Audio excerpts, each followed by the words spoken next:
Muy bien, comenzamos una serie de sermones la semana anterior a un tema bien desafiante para nosotros, este tema que tiene que ver con una palabra de dos letras. ¿Cuál es?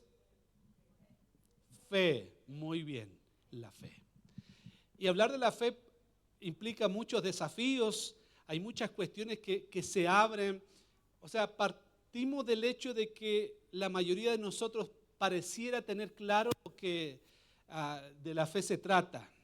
Pero el problema es que hay muchas cosas que en la vida cristiana y en la iglesia dejamos de disfrutar, de vivir por la ignorancia, porque nos hemos limitado a un concepto de la fe y no hemos pasado de allí. Alguien dijo que fe es esperar lo mejor de parte de Dios. Y eso yo creo que es una certeza definitivamente. Siempre de Dios esperaremos lo mejor. Claro, a veces vivimos circunstancias complicadas en la vida y humanamente, ¿para qué estamos con cosas? Esperamos lo peor. La esperanza se vuelve lo peor. Es decir, no, ahora sí me fregué, ¿sí o no? Decimos frases como, ahora sí estamos muy, esa palabra con J que a veces usamos por ahí, y decimos, se nos complicó la situación. Ya no, aquí sí que ya estamos fregados, qué sé yo. Y claro, porque humanamente vemos las circunstancias, las situaciones y decimos, va a ser muy complicado, difícil salir de esto o incluso imposible. Sin embargo, cuando Dios toma el control, cuando de Dios se trata, siempre debemos esperar lo mejor. Y el pastor Juanqui la semana anterior comenzó esta serie de sermones de una manera muy bonita, compartiéndonos un sermón del Evangelio de Mateo que nos habla del milagro que el Señor hizo a dos ciegos. ¿Lo recuerda el sermón de la semana pasada? Un sermón interesante que nos hablaba cómo en los procesos que tienen que ver con la fe hay milagros que se van produciendo cuando somos capaces de salir de nuestro estado, salir del lugar que define nuestra condición. Y vimos a los dos cieguitos, ¿se acuerdan? Que salieron gritando como locos detrás de Jesús. Jesús, hijo de David, ten misericordia de nosotros. Y siguieron a un Jesús que al principio parecía que no les paraba bolas, y Jesús indiferente, y fueron capaces de seguirlo hasta la misma casa, dice la Biblia. Y cuando entraron en la casa, ahí Jesús los atiende. Es decir, ese clamor, ese seguimiento que el pastor nos enseñó que fue discipulado también, no fue de la forma que ellos querían, pero todo aquel que se atreve a seguir al maestro es un discípulo. Y contra todo pronóstico, ellos siguen al Señor hasta la casa y allí en la casa el Señor les sanó. ¿Se acuerdan lo que compartió el pastor la semana anterior? Pero eso hay milagros, mire los grupos de conexión. Hay gente que viene a buscar milagros aquí y está bien. Dios ha hecho milagros acá definitivamente. Hay muchos testimonios al respecto. Pero hay otros que se van a hacer dentro de casa. Los grupos de conexión son fundamentales. No se olvide de eso. Comparta la palabra, invite a gente, que la gente conozca, disfrute del amor del Señor, conozca, descubra su poder, lo que el Señor está dispuesto a hacer con todo aquel que se rinde. Y nosotros tenemos que ser instrumentos en las manos del Señor. Pero me quedo con una frase del sermón de la semana anterior, que se trata justamente de este clamor de estos dos ciegos. Jesús, hijo de David, ten misericordia de nosotros. Y fíjese que esa declaración, hijo de David, Jesús no dijo nada. Es más, les atiende y les da el milagro. No se molestó, recuerde que tenían expectativas con respecto al Mesías que estaban erradas, pero esa declaración, ese título, hijo de David, la pregunta es, ¿por qué Jesús no se molestó? ¿Por qué Jesús se dejó llamar de esa manera? Y obviamente tenemos que mirar el pasado y escarbar en la vida de ¿quién? De David. Es decir, cuando de fe se trata, David, el que llegó a ser rey de Israel, tiene mucho que enseñarnos, tiene mucho que decirnos. Ahora hay un texto que a mí me encanta, antes de comenzar a hablar de la vida de David, que se encuentra en Apocalipsis capítulo 1, versículo 6. Apocalipsis capítulo 1, versículo 6, que dice lo siguiente: y nos hizo reyes y sacerdotes para Dios, su Padre. A Él sea la gloria e imperio por los siglos de los siglos. Amén. La carta de presentación de Juan en el Apocalipsis termina con esto, el saludo. Nos hizo reyes y sacerdotes para la gloria del Padre, para la gloria de Dios, no para la nuestra. Nos hizo, no dice el texto que nos hará. Ya nos hizo en la cruz del Calvario, cuando nos lavó, cuando nos limpió, cuando restauró nuestra vida. Dice que ya nos hizo reyes y sacerdotes. Y pienso en esa figura y por supuesto, inmediatamente pienso en David y en sus inicios. Recuerde usted al profeta que lo ungió Samuel y ahí vemos algo muy importante. Samuel, un hombre sin igual, que la Biblia señala acerca de él, que fue ungido por Dios todos los días de su vida. Oiga, que la Biblia pudiera decir eso de nosotros. Todos los días de su vida, incluso antes de nacer, ya era un ungido del Señor. Y por otro lado, David dice que es el hombre conforme al corazón de Dios. Única vez que se dice de alguien de David. O sea, es increíble estas dos personas que nos expusieron cómo es la vida de alguien que tiene fe, cómo es la vida de alguien que realmente ha sido ungido por Dios. Está ahí en estos dos personajes.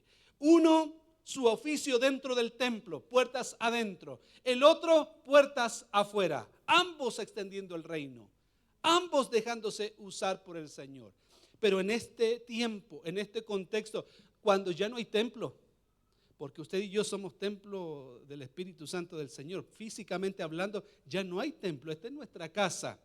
Pero el templo antiguo donde se hacía el oficio sacerdotal ya no existe luego del sacrificio del Señor. Por lo tanto, nuestra misión siempre será puertas afuera. Por eso les compartí al principio nuestra responsabilidad misionera. Ya ahí el ejemplo es David. Y ahí me quiero detener, ¿sabe por qué? Porque cuando nos acercamos a la Biblia y comenzamos a escarbar qué significa realmente la fe, claro, uno se queda con un aspecto tradicional. Inmediatamente viene a nuestra mente Hebreos capítulo 11, versículo 1, que dice: es pues la fe, la certeza de lo que se espera, la convicción de lo que no se ve. Se lo saben de memoria.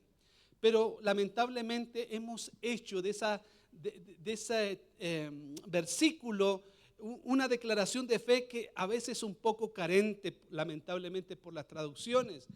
Ahí en Hebreos capítulo 11, versículo 1, la Reina Valera traduce certeza de lo que se espera. Fe es certeza.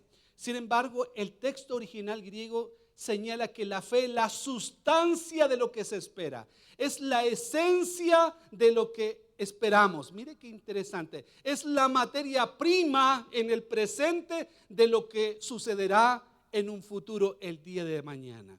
Entonces, cuando decimos esencia, certeza, materia prima de lo que Dios tomará para cambiar esa realidad y permitirnos vivir algo el día de mañana, todo eso lo encontramos en la vida de David. Hay muchas cosas.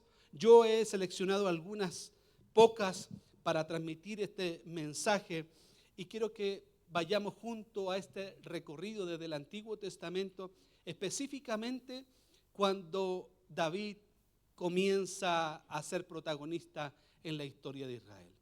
Y lo primero que les quiero decir es que en esta historia realmente comienza con un contexto de tristeza, de lamento, un contexto negativo. ¿Por qué? Porque la Biblia dice, cuando aparece Samuel y le da una palabra, dice: ve a la casa de tal fulano y yo quiero que vayas allí y reconozcas a la persona que es el candidato a ser el futuro rey de Israel. Y Samuel, obediente, va con su tarrito de aceite y llega a la casa de Isaí y se encuentra con una fila de candidatos, de todo, candidatos, pero al gusto del consumidor. Y van pasando uno por uno. Con cada quien tenía una característica especial. Todos aplicaban. El primero era bien musculoso, con la camiseta corta, mostrando tatuajes, ¿cierto? Y saludando Y Dios dice, no, al primerito, no. Pasó al segundo, ¿cómo dicen aquí? ¿Bien ñoño será? ¿O no? ¿Cómo se dice Mateo el bueno para estudiar? ¿Cómo dicen? Norio, bien norio. Entonces el norio llega con sus lentecitos bien peinado hacia el lado, ¿ya? Y con un libro debajo del brazo, y Dios dice, uy, no, Dios mío, no, tampoco, ¿cierto? Llega el otro, el tercero, bien, bostezando, empijamado, arrastrando los pies, tampoco. Y así la lista, todos candidatos, ¿ya? Hasta que, bueno, se supone que pasaron todos. Le dice al padre, ¿habrá otro? No hay más, Dios, ninguno de estos califica. Pues sí, hay uno más, pero mire, ahí cuando uno conoce el contexto de la historia se da cuenta de algo. Muchos eruditos reconocen o dicen que es posible que David haya sido un hijo ilegítimo, es decir, un hijo que su padre tuvo con alguna criada. Es posible. Ya por eso le dan el trabajo sucio. A más de ser el menor de sus hermanos, le dan el trabajo sucio, que significaba el trabajo pastoril. Allí comienza la historia de David, donde es un tipo anónimo, pasa desapercibido, su familia no lo considera, experimenta el dolor y el sufrimiento de la soledad y no ser considerado para nada, sino, repito, para el trabajo sucio. Cuando vemos esta realidad nos damos cuenta que muchos de los que estamos aquí hemos llegado a los pies de Cristo, llegamos con esa necesidad y ese vacío en el corazón, donde venimos de contextos familiares donde nadie, ninguno, incluso nuestros padres, daban un peso por nosotros, discriminados por nuestros propios hermanos. Vinimos a este mundo y nos tocó tragar amargo, nos tocó así las circunstancias de la vida y marcaron la vida para siempre. Como pastor siempre me topo con cada historia de dolor, de sufrimiento, de tristeza, que en más de alguna vez, solamente escuchando a mis hermanos, me han sacado lágrimas y no sé qué decir. Le digo a Dios, ¿qué se le dice a una persona que ha vivido el dolor de esta manera? No hay clase de seminario que me haya servido para darle una respuesta. Cosas terribles, cosas extremas, situaciones muy complejas. Así es el comienzo de David. Así es el comienzo de su historia. Así es el comienzo de su situación. Está en una situación discriminada, una vida no valorada, menospreciado y haciendo el trabajo sucio. Y escuchen lo que les voy a decir. Todos nosotros estamos acostumbrados a escuchar del David, el alabante, el músico, el adorador, qué sé yo, el rey. Pero hay cosas que no sabemos de David. Y el pasaje que le voy a compartir es uno de los pasajes menos conocidos de la Biblia, que habla del que llegó a ser rey de Israel. Está en 2 de Samuel, capítulo 16, versículo 12. 2 de Samuel, capítulo 16, versículo 12, y escuche lo que dice el texto. Mire lo que dice David hablando, orando con el Señor. Quizá mirará Jehová mi aflicción, quizás vea el Señor mi dolor. Quizás en una de esas el Señor mire mi sufrimiento. Tal vez mire mi historia, tal vez. Y me dará Jehová bien por sus maldiciones de hoy. ¿Escucharon eso? Yo sé que están viendo diferentes versiones. Ojalá que el Señor se acuerde de mi aflicción, mire mi dolor, considere mi sufrimiento y cambie, me saque de esta maldición que Él me ha enviado. Que el Señor le envió. Mire el concepto que tiene David. ¿Había escuchado eso alguna vez de David? David lo dice. David reconoce que su situación es una maldición que Dios le ha mandado. Esa es su fe. Está creciendo con ese pensamiento. Ese es el concepto que tiene incluso de Dios. Y ahí está. Sin embargo, hay cosas que hacen la diferencia en la vida de un ser humano cuando uno se rinde en las manos del Señor y cuando comienza a trabajar el tema de la fe. Ya les dije algo. Fe en la Biblia es la esencia de lo que se espera. La sustancia, la materia prima de lo que se vendrá para ti más adelante. Es lo que Dios usa, es lo que Dios quiere ver en tu vida y en mi vida. Y lo primero que quiero decirte es que ante las circunstancias de la vida, David nunca se conformó. David nunca se quedó quieto. David nunca se quedó de brazos cruzados.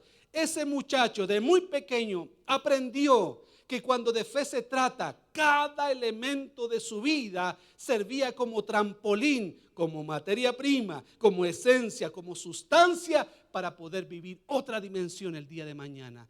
Tener otra experiencia, crecer, madurar, avanzar en la vida y ser usado por Dios como nunca antes. Hasta aquí suena interesante el asunto. ¿Qué pasó con David? ¿Qué pasó con él? ¿Qué nos dice la historia? Pues bien, lo primero que vemos, hay un contexto que seguramente es el más conocido de David, que es enfrentando al gigante Goliat. Yo quiero decirle cuál es el título del mensaje de esta mañana. ¿Sabe cuál es el título del sermón? Escuche, Goliat y el gigante. Goliat y el gigante, para los que les gusta anotar. Lo primero que vemos en David en sus inicios, claro, usted sabe que estaba pastoreando. Este gigante filisteo había osado en insultar a los ejércitos del Dios vivo, burlándose, riéndose por días y días y días.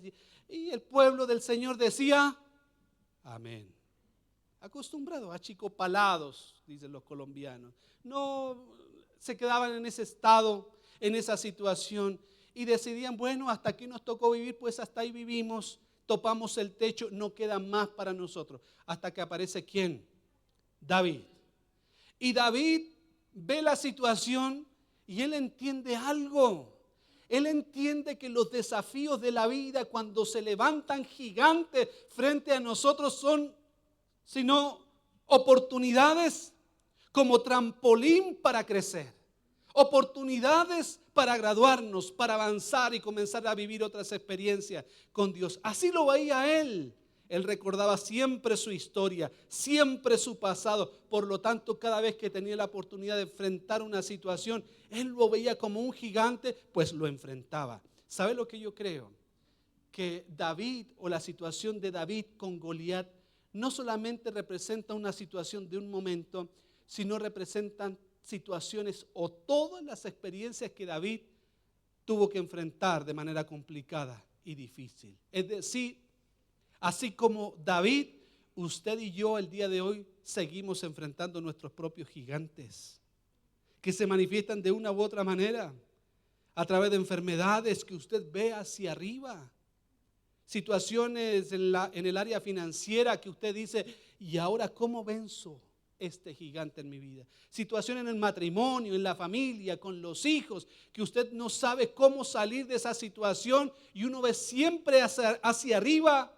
El hombre y la mujer de fe sí mira hacia arriba, pero más arriba que la cabeza de Goliat.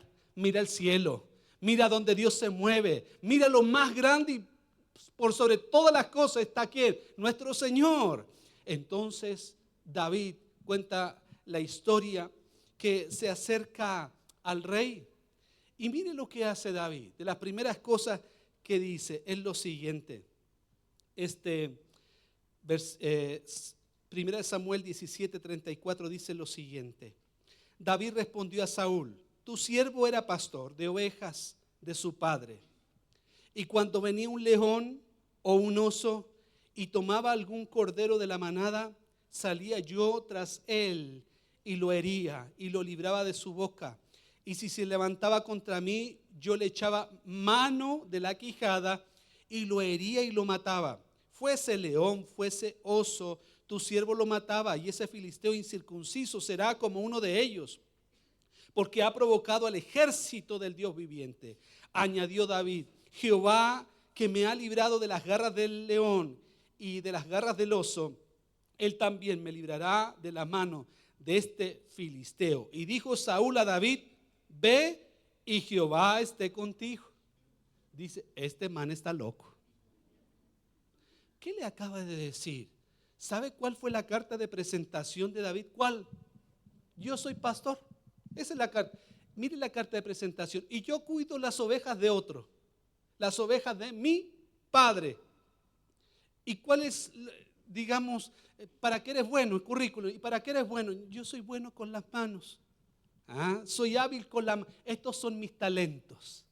Hay gente que dice, yo todavía no descubro mis dones. Ya llevan 50 años en el Evangelio y están buscando cuáles son sus dones. Pues comienza con tus talentos, ponlo al servicio del Señor. Habilidades que tengas. Y Dios lo usa y lo convierte en don, qué sé yo, para extender su reino, para servir. Y él dice, bueno, yo soy bueno para las manos. Yo defendía las ovejas de mi padre y mataba al oso y al león. ¿Y cómo lo hacías? Dice, bueno, con mis manos.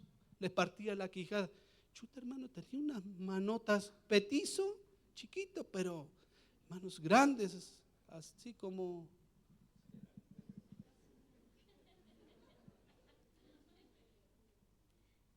Y le dice, este man está loco, mata, o sea, cualquiera con una espada, pues, ¿sí o no?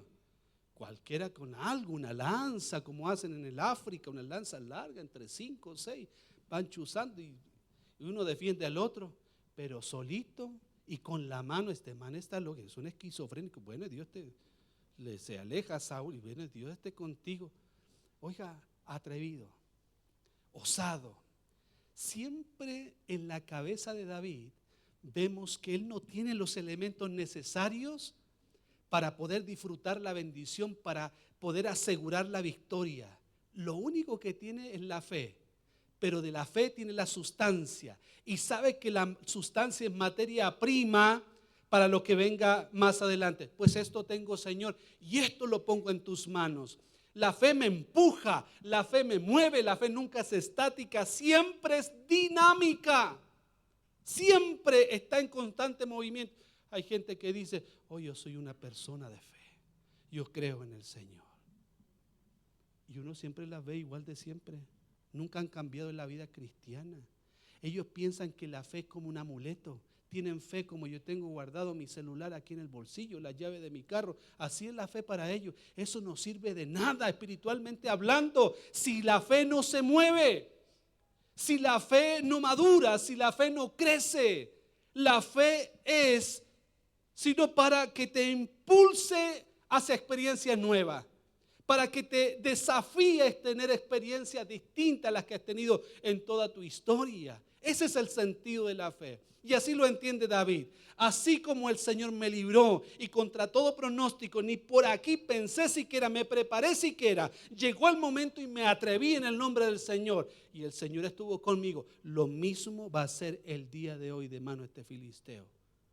Igual que el león, igual que el oso, va a terminar como tapete ahí en la pared de mi casa. Oiga, hay que estar locos para eso, pero locos de fe. Y así estaba David, ansioso. Este David usaba cualquier situación de su vida como materia prima para avanzar y no quedarse. Por eso vemos un David constantemente que avanza, que crece, que se desarrolla, que se inquieta, que camina, que no se queda incluso en una ciudad específica, siempre se está moviendo. Busca la perfección, busca la santidad, busca más en el nombre de Dios. Ahora, dice la Biblia que el rey Saúl dijo, bueno, todo aquel que se atreva a enfrentar a este gigante y lo derrote, queda libre de impuestos. Oiga, eso está interesante. Eso está interesantísimo. Y segundo, como si fuese poco, usted se imagina, Saúl estaba seguro del resultado de la pelea. El segundo premio le voy a regalar a mi hija, le doy a mi hija. ¿Me entiende? Él ni por aquí. Y David empezó así, a sobarse las manos. Príncipe de Israel, casado con las hijas, el suegro es el rey. O sea, sumó 2 más 2 da 4, bien parqueado quedaba, pues. ¿Sí o no? Así cualquiera se enfrenta al gigante, pues bien, se atreve a enfrentar al gigante, pero cuando lo enfrenta hay elementos interesantes. Mire, Luego de que David en su carta de presentación habló de sus manos, no tenía nada más. Soy bueno para las manualidades, para la decoración, como los hermanos que hicieron esta decoración tan bonita. Nada más y mato al oso y le rompo la quijada y lo mato. Luego dice la Biblia que tomó una onda, agarra una piedra, le lanza al gigante, le da en la frente, lo tumba, hasta ahí llegó el gigante. Ya no está usando solamente sus manos, está usando además herramientas, otros elementos. David ha avanzado en la vida, ha madurado, ha descubierto. La fe le ha hecho descubrir cosas que él nunca se imaginó que sería bueno, pero la fe es eso. La fe descubre cosas en nuestra vida, en nuestro corazón, que Dios las ha puesto. El problema está que los primeros pasos que damos son pasos al vacío. No es que pisamos tierra firme, o los damos o no los damos. Si tú esperas tener todos los elementos necesarios, entonces no es fe. Eso no es fe. Eso es una certeza científica. Tengo esto, entonces voy a conseguir esto. Si tengo banano y tengo leche y tengo un poco de azúcar, les aseguro, por la fe que tengo, que el día de mañana voy a tener batido de banano. Batido de banano. Y uno dice, wow, qué hombre con más fe que este. Decimos eso. Eso no es fe. Eso no es fe. O sea, póngale mantequilla al pan, va a tener pan con mantequilla. O sea, ¿qué es eso? Eso es fe. No. ¿Se dan cuenta? Fe es atrevernos a hacer lo que no vemos, lo que todavía no sabemos, no podemos controlar. Solamente soñamos, pensamos, pero tenemos la materia prima y la ponemos en las manos del Señor. Dios hace maravillas con nosotros. Entonces, David está en eso. Está en eso. Dice la Biblia que comienza a usar herramientas que no tiene, no solamente sus manos, y vence al gigante. Y uno dice, se acabó. El éxito y la gloria de David aquí en adelante. Era recién el comienzo. Dice la Biblia que el suegro, porque ya se supone que era el suegro delante de todo y delante de nosotros que estamos de testigo acá, que ofreció a su hija, dice la Biblia que dice, bueno, yo te voy a dar mi hija siempre y cuando me traigas 100 prepucios de filisteos.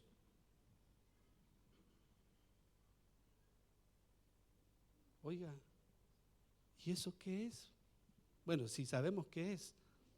100 prepucios de filisteos, es decir, ¿se acuerda que David fue humillado desde su contexto familiar? Ahora el rey lo está humillando. El rey lo humilla. Aunque ha reconocido su valentía y que venció, él siempre se cree por sobre David. Luego va a tener celos de él. Pero ahora, si quieres los impuestos y mi hija, pues tráeme 100 prepucios de filisteo. ¿Qué cree usted que hizo? ¿Qué cree usted que hizo David?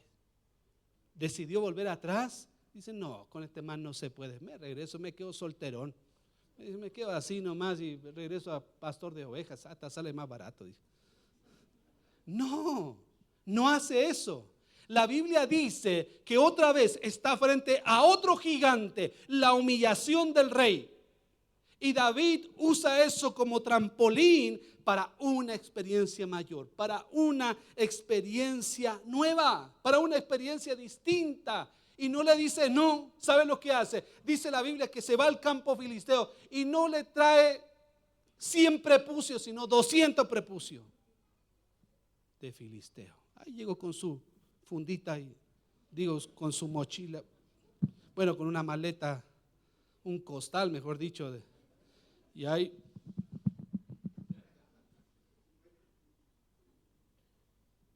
$200 le traigo. ¿Se achicopaló? No. ¿Volvió atrás? No. Con humillación y todo, contra todo pronóstico, aunque querían avergonzarlo, él se atrevió a usar estos elementos como un trampolín para algo mayor, para algo más grande.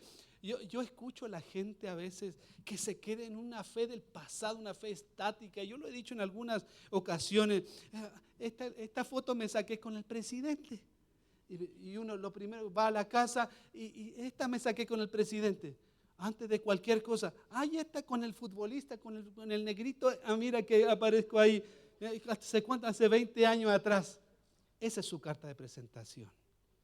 Eso los hace felices. Eso mueve su presente, es decir, el pasado. Y se sienten orgullosos. Mira este diploma, ¿viste? El reconocimiento que tengo. Venga, lo primero uno va entrando a la casa y lo primero que le muestran los diplomas, como que uno va a decir, wow, qué increíble, qué precioso, te ves tan bien en esa foto. Uno lo que quiere, ¿para qué va? A comer. ¿Sí o no? Uno lo primero que hace es mirar la mesa. No. Pero, no, eso es chiste. No piense mal, no crea de mí que soy comelón.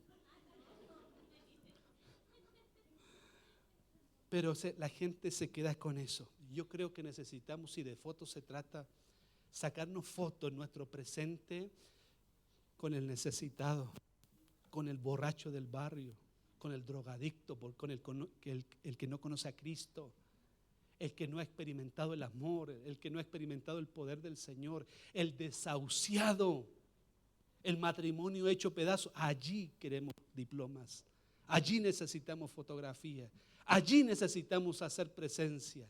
Que nada ni nadie nos quite el propósito por el cual Dios nos llamó y nos dijo que hizo de nosotros que reyes y sacerdotes. No que hará, ya nos hizo en la cruz, ya nos dio esa autoridad, ya nos dio esa unción con su presencia todos los días de nuestra vida. La pregunta es, ¿qué vamos a hacer con eso? Vemos a un David contra todo pronóstico que se levanta y se atreve. Dice 1 Samuel capítulo 21 versículo 8 y 9 lo siguiente. Escuche esto. Y David dijo a Ahimelech, ¿no tienes aquí a mano lanza o espada? Porque no tomé en mi mano mi espada ni mis armas, por cuanto la orden del rey era apremiante. Y el sacerdote respondió, la espada de Goliat, el filisteo, al que tú venciste en el valle de Ela, está aquí envuelta en un velo detrás del efod. Si quieres, tómala. Si quieres tomarla, tómala, porque aquí no hay otra sino esa. Y dijo David, ninguna como ella, dámela. Y digo esto porque, mire, si David hubiese sido latino, ecuatoriano, colombiano, chileno, ya boliviano, argentino, si hubiese sido latino, ¿sabe lo que hubiésemos estado haciendo? Negocio con la espada de Goliat. A dólar la tocada. Culto los más religiosos alrededor de la espada. ¿Sí o no? Danzando alrededor de la espada de Goliat. ¿Sí o no? Pasando por debajo para ser sanado de la. Así hubiese sido latino. Dices, tal vez una rifa. ¿Sí o no? Y se perdieron los números y la plata. Y el que hizo la rifa desapareció. ¿Sí o no? Bueno, un montón de cosas hubiese pasado alrededor, hubiésemos hecho feria y todo el escándalo, peregrinaje, el turismo, aquí los guías turísticos, peregrinaje allá a conocer la espada de Goliat y todo eso, todo religioso. ¿Sabe cuántas veces en la Biblia se vuelve a hablar de la onda y la piedra que usó David para vencer a Goliat? ¿Sabe cuántas veces se vuelve a hablar de la espada de Goliat en la Biblia? Nunca. Porque David ha entendido y el hombre, el sabio del Antiguo Testamento, que no se puede vivir de las glorias pasadas. Y cuando de fe se trata, no es una fe mirando hacia el pasado, siempre mirando hacia el futuro, enfrentando los gigantes en el presente, usándolos como trampolín, pero esperando lo mejor en el día de mañana en el nombre del Señor. Algo nuevo hay, algo nuevo viene. Dios hará lo que tenga que hacer y yo debo hacer lo que me corresponde hacer. Entonces tocaremos el cielo y veremos la gloria de Dios. Así es David, no lo para nadie. Por eso, Jesús, hijo de David, ten misericordia de nosotros. Y David y Jesús no hace nada. Jesús no se molesta, se deja llamar de esa manera. Quién sabe, tal vez hasta se sienta honrado el Señor. Alguien dijo, pero pastor, David también fue un terriblón, como un amigo que conozco. Cosa seria el hombre. Tócate amarrado en cuarentena y chupando limón porque se nos escapa y mejor dicho, ¿me entiendes?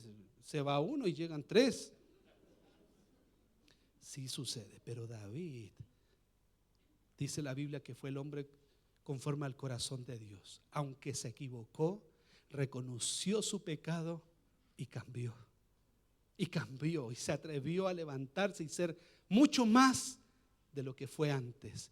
Fue capaz incluso ofrecerle su propia corona, ofrecerle su propio trono donde estaba sentado ahí en Israel, contar que la presencia del Señor no se fuera de él.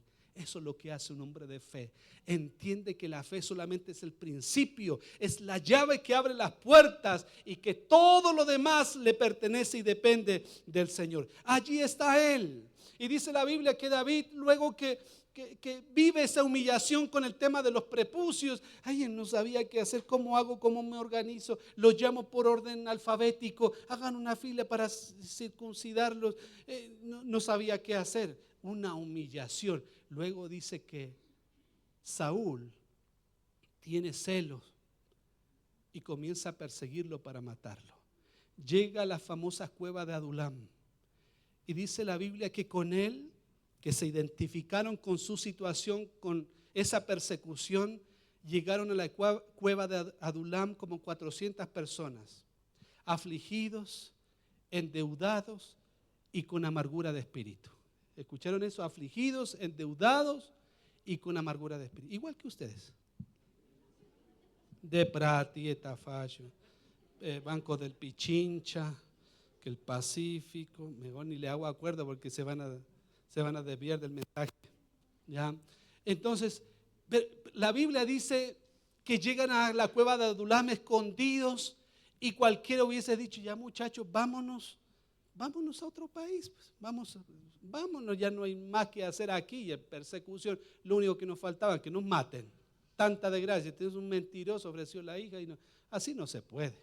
No, ¿sabe lo que comienza a hacer David en Adulam?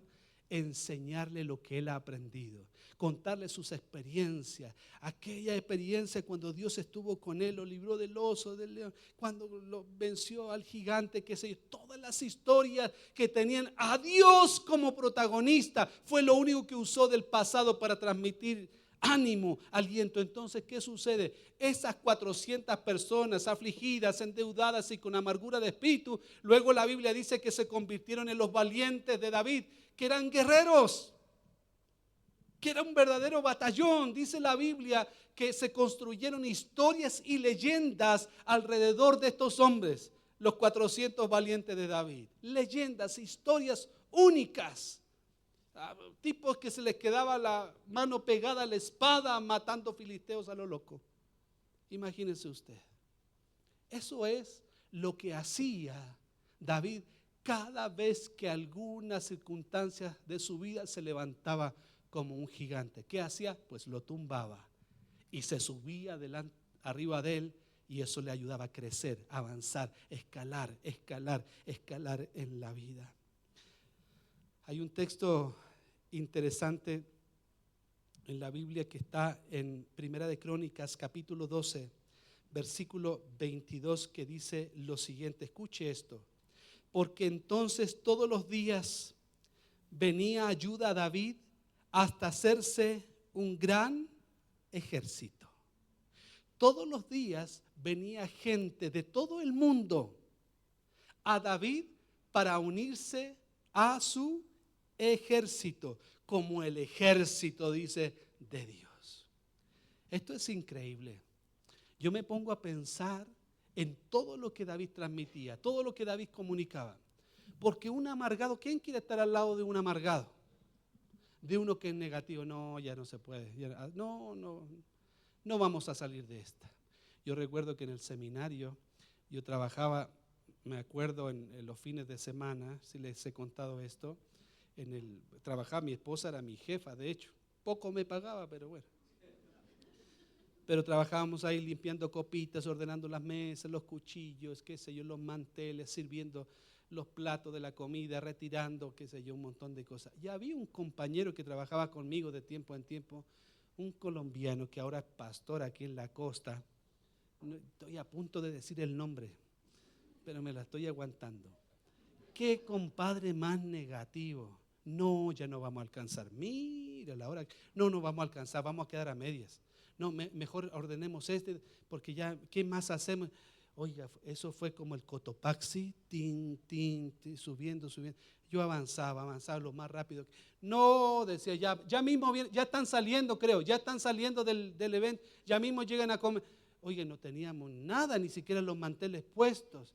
Hasta que yo ya no aguanté como el Cotopaxi. Le dije, ¿hasta cuándo, por el amor de Dios? ¿Qué pasa contigo? ¿Dónde está tu fe? No sé si le dije eso, pero...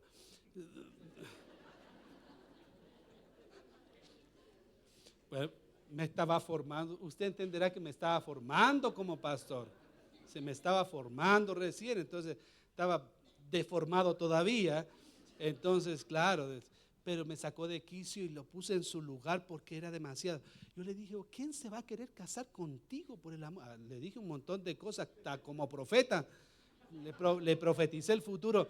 Pero uno se pone a pensar, ¿quién quiere estar con un amargado? ¿Quién quiere estar con una persona negativa?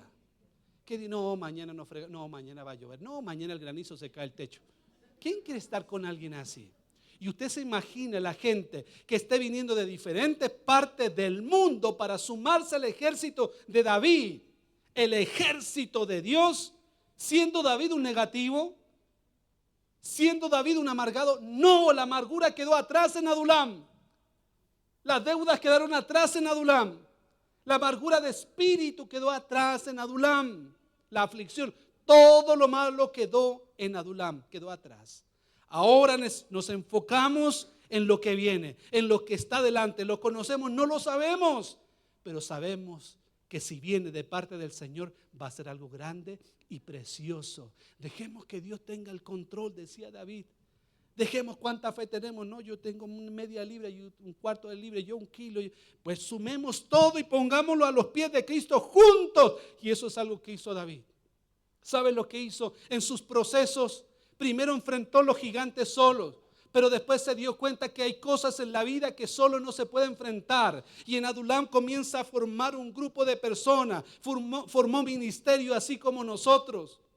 Equipo de trabajo, unos predicaban, otros evangelizaban, otros enseñaban, otros servían, daban la bienvenida, servían la mesa, la Santa Cena, qué sé yo. Todos hacían algo, formó equipo.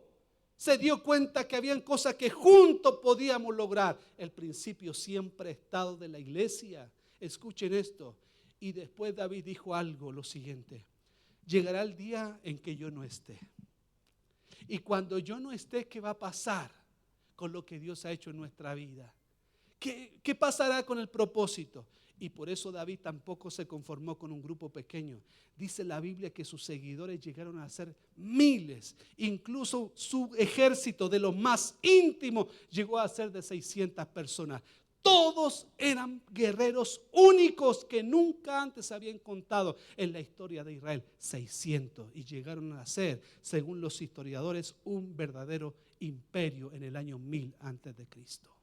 Todo eso, ¿por qué? Por la fe. Este es un mata gigantes. Que se levante lo que se levante frente a mí, que yo le paso por encima.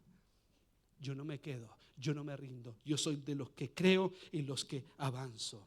Por último, la batalla más grande, puertas adentro, su familia. Su propio hijo se rebeló, Absalón. Y dice la Biblia que quiso derrocar a su propio padre. Y David está angustiado, se siente solo, triste. Y dice la Biblia que en una ocasión un tipo llamado Simei, sabiendo que en Hebrón David ya no gobernaba, dice que se acerca, aquí está pues, el rey, aquí está el siervo, el hombre conforme al corazón de Dios. Y mire cómo está su familia hecha pedazo. Miren su vida, su matrimonio, miren su pecado. Aquí está la consecuencia. Ni siquiera su propio hijo le sigue. Ni siquiera su propio hijo lo obedece. Ahí están las consecuencias.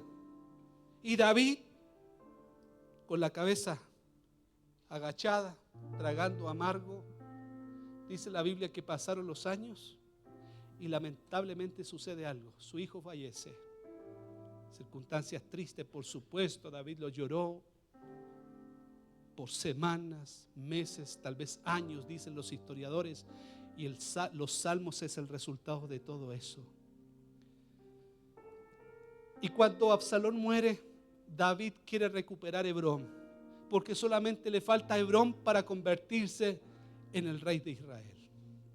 Y dice la Biblia que cuando va entrando a Hebrón, ¿quién aparece? El mismo Simei, el mismo que lo había ninguneado, el mismo que lo había humillado, el mismo que le sacó en cara la división de su familia, el dolor, la separación de sus hijos, la desobediencia, todo, su santidad, su pecado, todo.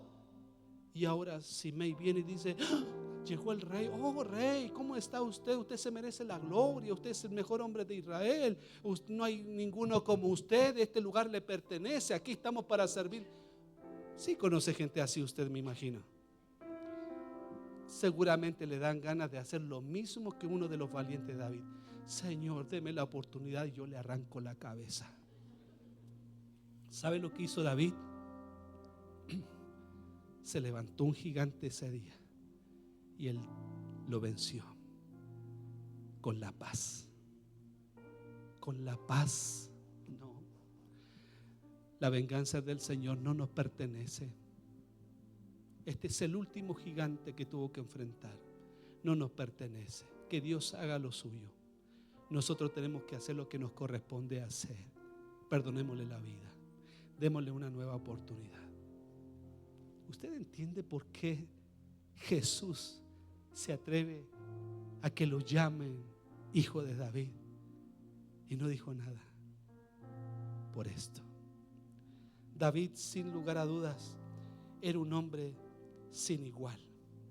Y cuando bastó que David dijera: perdonémosle la vida, escuche lo que pasó en 2 Samuel capítulo 5. Lo que una vez un hombre llamado Samuel le profetizó, que esto haría Dios con todo aquel que se rinde a sus pies. Escuche esto: vinieron todas las tribus de Israel a David en Hebrón y hablaron diciendo: henos aquí. Escuche que son enemigos. Enemigos. He aquí, hueso tuyo y carne tuya somos.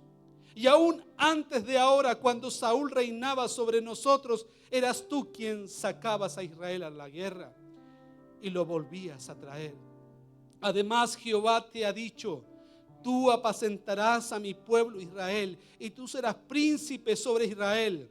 Vinieron pues todos los ancianos de Israel al rey en Hebrón, y el rey David hizo pacto con ellos en Hebrón delante de Jehová, y ungieron a David por rey sobre todo Israel.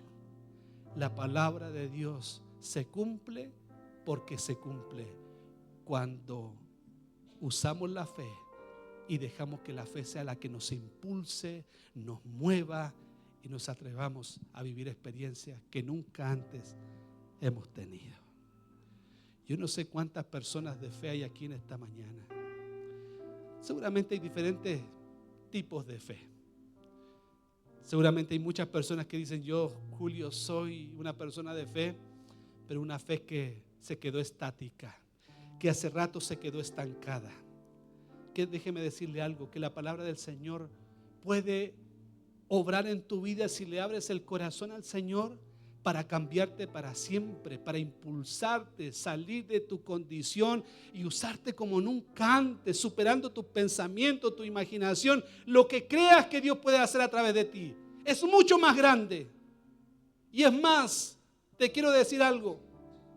Cuando vemos la historia, cuando vemos a David, cuando vemos los principios que se transmiten de la palabra para nosotros el día de hoy, tenemos que decir lo siguiente: que la fe que nos sirvió el día de ayer para superar gigantes, superar obstáculos, para salir adelante, qué sé yo, tal vez no te sirva para enfrentar lo que se viene el día de mañana, para poder disfrutar lo que se viene para ti el día de mañana. Tiene que cambiar. Esa fe tiene que madurar, tiene que crecer, tiene que ser una fe totalmente distinta, tiene que ser una fe dinámica, una fe que se mida, una fe que se muestre, una fe visible, palpable.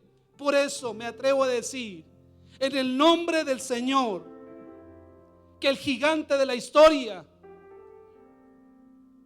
el verdadero gigante, no fue Goliat, sino que fue David. Un gigante de la fe. Un gigante de la fe. Y por eso el título del sermón de esta mañana, Goliat y el gigante. Y queremos, Dios primero, que todos los que estamos escuchando esta palabra en esta mañana, con todos los gigantes que están frente de ti en este momento, que estás enfrentando, que tienes que superar, que Dios te dé la unción, que Dios te dé la sabiduría, que Dios te dé la razón, porque hay que reflexionarlo y pensarlo para tomar las mejores decisiones. Que Dios te dé todo lo que necesitas para que la palabra del Señor se cumpla en tu vida y llegues a ser lo que Dios quiere. Reyes y sacerdotes. Reyes y sacerdotes.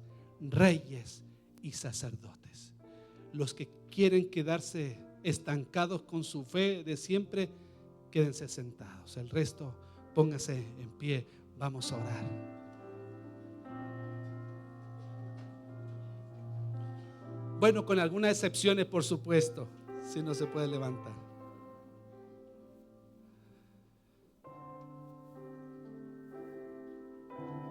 Esta mañana es mañana de Santa Cena. Si lo ve, la mesita, mientras los hermanos anfitriones reparten los elementos de la Santa Cena, usted reciba ese pan y esa copa y recuerde algo, que el Señor Jesús nos dijo que esta sangre es la sangre del nuevo pacto. Nuevo pacto. Y el nuevo pacto significa nueva oportunidad. Nuevo pacto es eso, nuevo. Ya no lo viejo. Lo viejo ya caducó, no sirve. No podemos enfrentar el presente menos el futuro con lo viejo. Jesús dijo, nadie pone vino nuevo en odre viejo. ¿Cierto? Porque el vino se desperdicia, se derrama. Para poder poner un vino nuevo en un odre, el odre sí o sí tiene que ser nuevo también. Por eso, si tú quieres que esta palabra germine en tu corazón y dé fruto, tienes que ser diferente. Tienes que atreverte a cambiar. Deja que el Señor deposite ese vino nuevo en ti y atrévete a decirle al Señor, yo quiero un nuevo pacto contigo, un nuevo compromiso contigo, Señor. Quiero una vida distinta, diferente. Quiero que me uses. Quiero compartirte al mundo. Quiero que el mundo sepa lo que estás dispuesto a hacer con todo aquel que se rinde a tus pies. Esté en la condición que esté viviendo lo que esté viviendo, basta rendir el corazón delante de ti para que tú transformes su vida, su historia, su realidad para siempre. Y Señor, aquí hay gente que necesita imperiosamente eso. Cambiar su vida, ese envase, cambiar el odre de su corazón, cambiar el odre de su cuerpo, cambiar el odre de su religión, para comenzar a vivir lo nuevo, para comenzar a vivir una nueva experiencia contigo.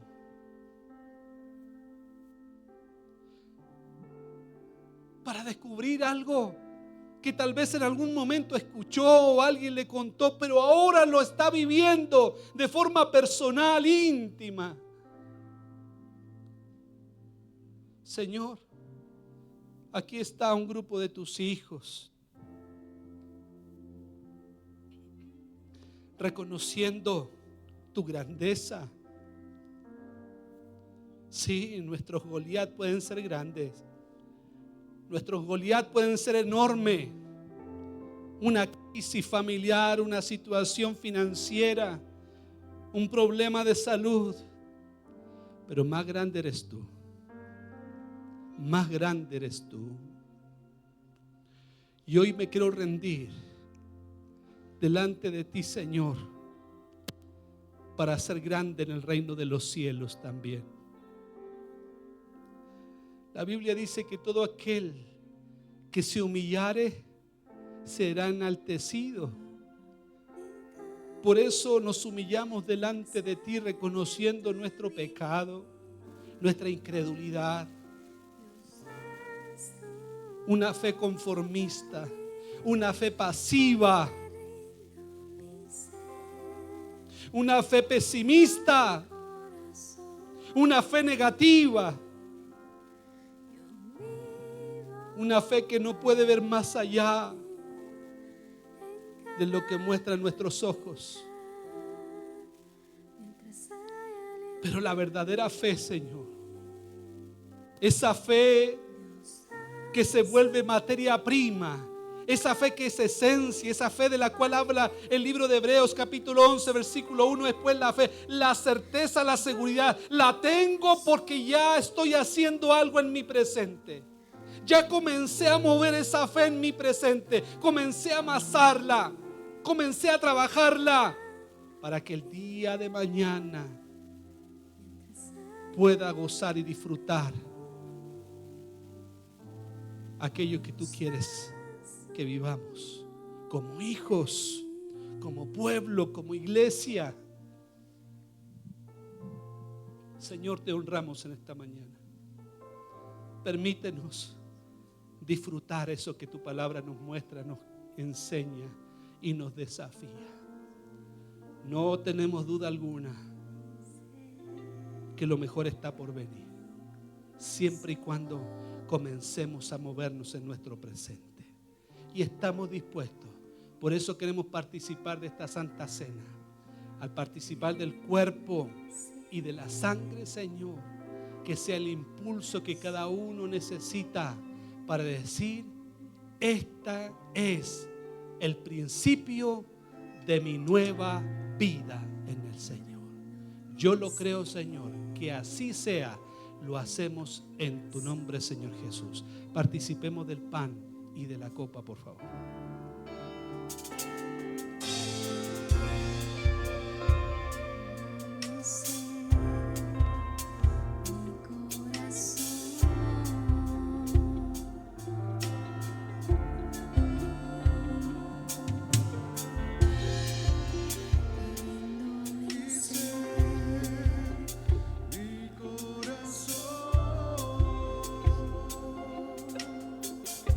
Papito, queremos darte gracias en esta mañana preciosa.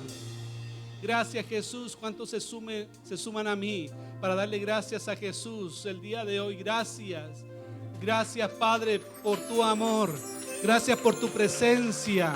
Gracias por lo que haces, porque desciendes del cielo para tocarnos, Señor, nuestros corazones, nuestras voluntades, nuestras conciencias, por empujarnos a cambiar, por animarnos a ser distintos. Ese es el amor del Padre que tenemos nosotros, que goza la iglesia de Cristo. Señor, yo te ruego por mis hermanos, para que tengan la oportunidad de vivir todo aquello que has prometido, que nos pertenece como hijos tuyos, los que estamos construyendo el reino, que podamos ver tu gloria, la manifestación de tu poder, que podamos ver milagros, Señor amado. Cuenta con nosotros, úsanos, pero no permita, Señor, por nada del mundo, que podamos quedarnos a mitad de camino con una fe conformista y estática, una fe siempre en movimiento, siempre dinámica, siempre buscando lo nuevo, no conformándose, porque lo mejor en el nombre de Jesús está por venir. Que así sea, lo hacemos y lo creemos, y todo el pueblo dice amén, amén y amén. Dios les bendiga a todos.